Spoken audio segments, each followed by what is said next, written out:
Não dá para acreditar que os processos no STF sumiram. Você precisa agora, urgente, assistir esse vídeo. Como esse mesmo ministro pode falar em legalidade diante de tantos processos ilegais que passam diante do nariz dele? Os processos no STF sumiram. A esquerda delirou agora e a advogada fala tudo e faz acusações gravíssimas.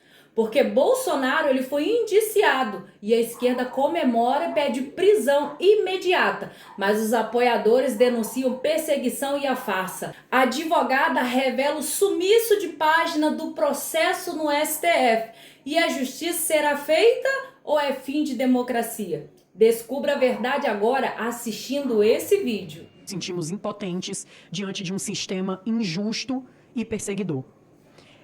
Hoje ainda temos muitas pessoas presas. Pessoas como o caso do Marco Alexandre, que está 1 ano e 8 meses preso preventivamente, sem denúncia. Isso é de arder os ouvidos de qualquer advogado. Temos outros, como o caso do Lucas Brasileiro, que retornou à prisão por risco de fuga de terceiro. Outras pessoas fugiram e o ministro acreditou que os outros fugiriam também, mesmo ele cumprindo medidas cautelares como o uso de tornozeleira eletrônica de forma abusiva, porque o CNJ prevê a revisão de 3 em 3 meses e nunca foi revisado o uso da tornozeleira eletrônica. Ele estava em casa quando foi preso. E a alegação é essa, risco de fuga. Os demais que continuam presos também estão presos por risco de fuga. Preventivamente. Na verdade, a gente pode dizer que não é uma prisão preventiva. Eles estão cumprindo pena antecipada, o que é proibido no nosso ordenamento jurídico.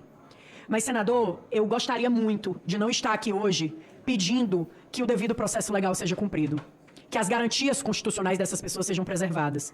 Eu não queria, de fato. Mas todo dia a gente ouve os ministros do STF que mais parecem influencers, aparecendo na televisão e falando, fazendo piadinhas e chacota com a dor e o sofrimento alheio. O ministro, que hoje é presidente do STF, falou que a anistia não caberia porque essas pessoas não estão condenadas, todas em sua grande maioria. Ora, veja bem, o ministro agora fala em legalidade. Como esse mesmo ministro pode falar em legalidade diante de tantos processos ilegais que passam diante do nariz dele? Que ilegalidade de ocasião é essa dele? A gente não está numa mesa de self-service, onde a gente escolhe o artigo que tem que aplicar e o artigo que não tem que aplicar. Os artigos da Constituição, os direitos fundamentais das pessoas, que são cláusulas pétreas da nossa Constituição, que não podem ser modificados ou abolidos, eles têm que ser utilizados. E não é o que acontece hoje. Essas pessoas não eram para estar sendo julgadas pelo STF. Na nossa doce ilusão, no dia 8, 9 de janeiro e dias seguintes, ali, a gente acreditava que teríamos um processo justo. A gente acreditava que essas pessoas que iriam passar pela audiência de custódia iriam ser liberadas porque aquela prisão era completamente ilegal. As pessoas que estavam aqui dentro do Senado, a casa que menos sofreu dano no seu plenário, todas as pessoas que foram presas dentro do Senado estavam dentro do plenário. E ficaram dentro do plenário porque a polícia aqui disse que era o lugar mais seguro. Mas, na verdade, eles estavam sendo feitos reféns até receberem ordens superiores de prenderem essas pessoas. Alguns deles nunca saíram da prisão, continuam presos. E como o caso do Marco Alexandre, que sofreu um problema de saúde, que teve que ser levado para outro local, tivemos o Claudinei, que hoje está em Minas Gerais, foi recambiado para lá. Temos hoje o pastor Jorge, o senhor pastor Shalom, conhecido na prisão, que está com um caso grave de cardiopatia que ele não tinha. Hoje ele tem um sopro cardíaco de 6, nível 6, que é o último nível. Uma bomba relógio. E com todos os estudos e doutrinas médicas, ele é meu cliente, senador, eu coloquei no processo dele um pedido de prisão humanitária para tratamento de saúde. E a PGR, que outrora tinha aceitado a soltura dele, mas que o ministro não soltou porque ele tinha um nome igual de um criminoso, esse caso é bastante conhecido dos senhores, o nome dele é igual de um criminoso falecido já há muito tempo. E a PGR já tinha deferido a soltura dele, se manifestado pela soltura, e o ministro deixou preso por conta desse homônimo. Hoje ele padece de um problema no coração e a mesma PGR se manifestou que ele passasse por uma junta médica. Não sabemos se ele irá passar pela junta médica essa semana ou se mesmo ele irá aguentar passar pela essa junta médica. Mas estão brincando com a vida alheia, com a vida das famílias que estão aqui fora sofrendo. E se fosse o pai de vocês, como é que seria? É muito bonita a história do golpe, da tentativa de golpe de Estado. Até daria uma série bonita do Netflix ou de algum canal de streaming. A história do Homem-Bomba, que usava fogos de artifício, Parece que a gente está diante de um festival folclórico. Um golpe sem armas, pessoas sem poder de dar o golpe, ninguém para assumir aquele poder quando o golpe fosse dado, pessoas que esperaram a polícia chegar, grandes criminosos que esperam a polícia chegar. Diferente daqueles que essa justiça, que se diz justiça, não foi capaz de ir atrás, que foram os que escalaram os prédios do Congresso. Só temos uma pessoa presa que a gente tem imagens de fato, que é aquele rapaz do relógio, que por sinal a Polícia Federal colocou as imagens, eu até agradeço por isso, depois de mais de um ano, colocou as imagens, e aquele cidadão lá, ele passa por todas as casas. 2 minutos depois dos manifestantes chegarem na frente do Congresso, aquele cidadão já estava dentro da sala das lideranças, tocando fogo na sala das lideranças. E eu questiono a quem não conhece e quem está assistindo em casa, que não conhece o Congresso. Alguém de vocês sabe onde é a sala da liderança aqui no Congresso? Porque ela não é exposta para todo mundo. Então só sabe quem conhece. O que é que esse homem, 2 minutos depois, estava fazendo lá tocando fogo? Sozinho. Posteriormente, ele estava na Praça dos Três Poderes, jogando pedra na polícia. Depois, ele estava dentro do Palácio do Planalto, derrubando o relógio. O mesmo homem. Um homem foi capaz de danificar a Praça dos Três Poderes. Ele está preso, mas também justifica uma condenação de 17 anos. Quebrar vidraça é tentativa de golpe de Estado? Se for, eu desconheço tudo que eu estudei sobre golpe, sobre os golpes que foram dados nesse país. Talvez um dia a gente tenha o prazer de ouvir essa história sendo contada de forma diferente. Porque, na realidade, o golpe quem levou fomos nós. Porque hoje, eu disse até em outra oportunidade aqui, senador, quando a gente tem... O golpe de Estado é muito simples. Um poder ele se sobrepõe a todos os outros e alguém usurpa daquele poder legitimamente eleito, como o ministro Alexandre de Moraes adora colocar nas peças dele. Um governo democraticamente eleito pela população. Mas o ministro Alexandre de Moraes não diz que ele que está usurpando esse poder. Porque ele pega tudo que é votado dentro dessas duas casas, dentro do Senado e dentro da Câmara. E eles lá no STF, em uma decisão, em uma canetada, derrubam o que foi votado. Derruba praticamente o parlamento. Isso sim é golpe de Estado. Mas ninguém fala nada. Por quê? Porque em sua maioria estão sendo favorecidos. Os únicos que falam são os opositores que estão sofrendo na pele a perseguição. Falaram tanto do governo passado, que era perseguidor, que era isso, que era aquilo, mas como o próprio senador Flávio falou em outra ocasião, me apresente pelo menos uma portaria que o presidente Bolsonaro tenha feito cerceando o direito de alguém. Me apresente um ministro do Supremo que prendeu uma pessoa sem o devido processo legal. Me apresente a imprensa acusando pessoas de terrorismo quando era um crime que nem característica tem para terrorismo.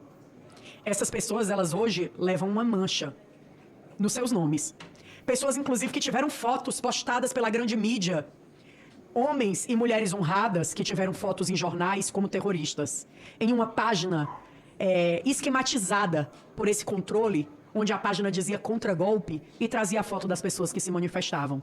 A manifestação, ela quando é de forma pacífica, ela é permitida pela nossa Constituição. Mas eu retorno ao meu início. Essa Constituição, por esses ministros, está sendo escolhidos artigos que podem ser usados e os que não podem. Os artigos que eles querem, que eles se afeiçoam. E aí a gente vê essas aberrações acontecer com essas pessoas. Mas é muito bonito dizer que estamos defendendo a democracia e dar discurso, como a gente ouviu do ministro Alexandre de Moraes essa semana, queriam explodir o STF com fogos de artifício. Só acredita quem não lê. Ou quem só lê a chamada, né? Que isso a gente costuma ver muito nas redes sociais. O povo só lê a chamada da matéria e não lê o que é que tem ali. A pessoa com fogos de artifício, um rojão na mão, ela teria a capacidade de explodir o STF? Será? Ou explodir qualquer prédio que seja? Será que isso aconteceria? Mas o mais hilário desse novo episódio da série 8 de janeiro, além da história do deputado Gayer, que supostamente iria financiar um golpe de Estado quando ele não era nem deputado. Então, assim, a gente viu golpe de Estado sem arma, a gente viu financiamento com dinheiro público que ainda não tinha dinheiro público, então era um financiamento fiado. Financiamento de golpe fiado, é a nova modalidade. Golpe com bala de gude e agora explosão de prédio público com fogos de artifício. Eu acho que nem se a gente for para uma revistinha em quadrinho para a criança não vai se divertir tanto quanto essa história que esses ministros criaram. E o ministro disse nessa mesma fala, senador, que isso tudo foi criado pelo gabinete do ódio. Um gabinete que eles criaram na vã ilusão deles, na cabeça deles. E ontem eu questionei na entrevista que eu estava dando, e faço o questionamento aqui novamente, se ele tiver a oportunidade de me ouvir. Eu não sei se ele faz terapia, o ministro deveria fazer, se não fizer, mas a terapeuta dele devia dizer que nem tudo é culpa dos outros, que às vezes a gente tem culpa nos problemas. E hoje, se a gente tem um país polarizado, pessoas com ódio, pessoas doentes mental, como aquele rapaz que foi lá e se explodiu o rojão, né, na cabeça. A culpa é sua, ministro Alexandre de Moraes.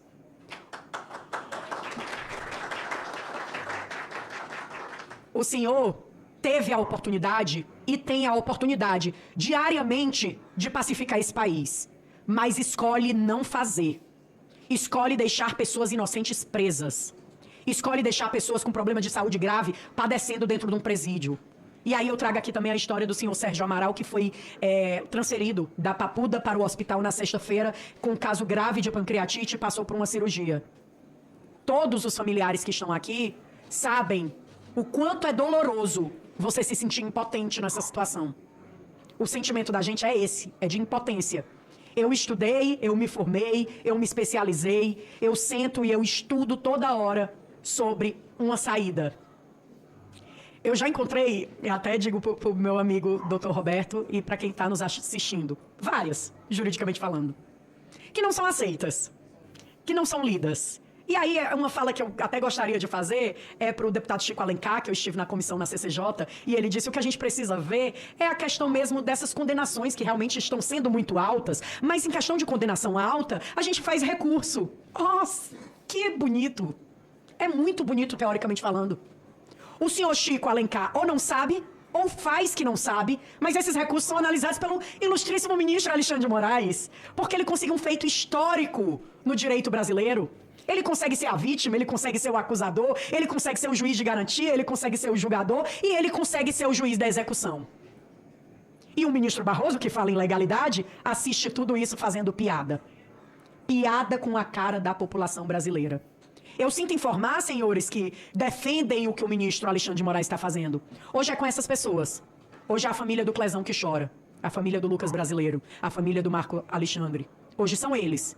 Amanhã são pessoas que vocês não vão conseguir alcançar porque são tão pobres, e vocês dizem que defendem os pobres, que não vão ter direito nem de contratar um advogado, que não vai poder nem ser ouvido por um juiz, porque quem manda sou eu, o juiz vai dizer, da mesma forma que está dizendo com essas pessoas.